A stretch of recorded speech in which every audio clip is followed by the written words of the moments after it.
the first step in creating a game plan is to look at your budget, do some analysis of budget, and here's how we recommend doing that.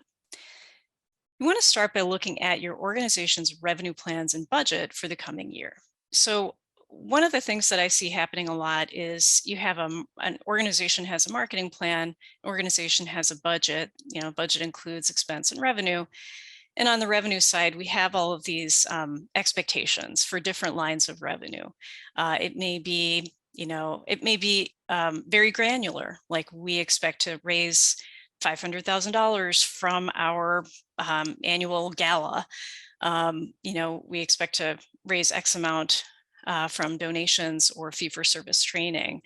And then on the marketing side, you have a granular budget that spells out, or a granular marketing plan that spells out things like, how often we're going to post on social media, how often we're going to do PSAs on radio, those kinds of things.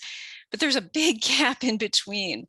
So a lot of what we're going to be working on today is creating the connection between those two isolated pieces of information. You've got your revenue budget expectations. Ideally, from your revenue plans and budget, numbers of people that are expected to be served, attended events, give donations, participate in training. And this is a revenue plan or budget that's issued or at least approved by the organization's leadership. So it includes all the organizational targets that are required, that require marketing, right? So these are the things that you're going to be marketing toward in order for these things to be achieved. So we need to create a connection.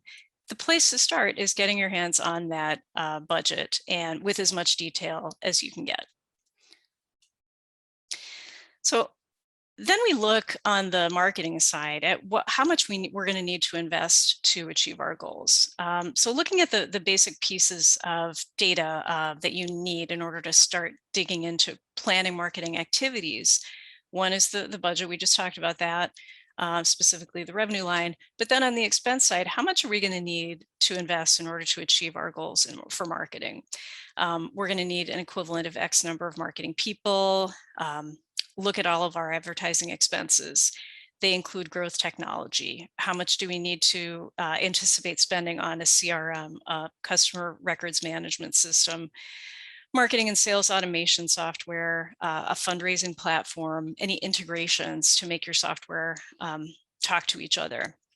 So we need to anticipate marketing expense. And we also need to look at what is our current spend on marketing activities. How much are we currently spending on things like an email marketing platform, Constant Contact, MailChimp, based on the number of contacts that you have and the amount of activity? How much are you spending on that on an annual basis? Social media, are you paying for a social media posting platform? What are you paying for web hosting and maintenance? Your CRM or donor management system? What's the advertising budget? Marketing automation software that you might have in place currently? How much are you spending on hiring vendors or contractors to help out?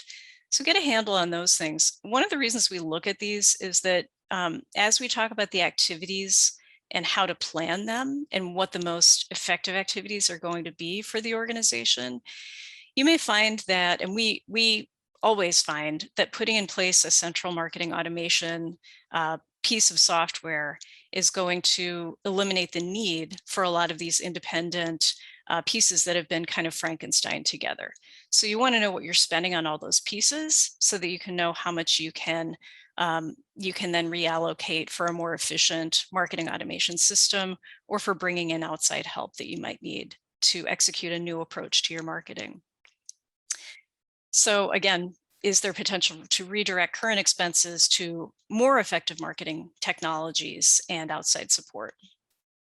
I guess one more thing, a point that I wanted to make, especially in this hiring environment, is that we're finding that many organizations have unfilled marketing positions. And so it's important to include that as well, to understand we may not be filling these positions, and are we going to, can we leverage that to implement a new marketing approach as well. Finally, what will happen if we don't achieve our revenue goals by X date? really look at what the consequences are going to be if the numbers on that budget aren't met by a certain date. That helps you create a sense of urgency behind your marketing plan, and really just set dates and concrete goals. That's a really, I think, those are the basics of what we look at when we can, analyze budget considerations before diving in to a marketing plan. And those are the numbers that you want to have in front of you as you start to move forward.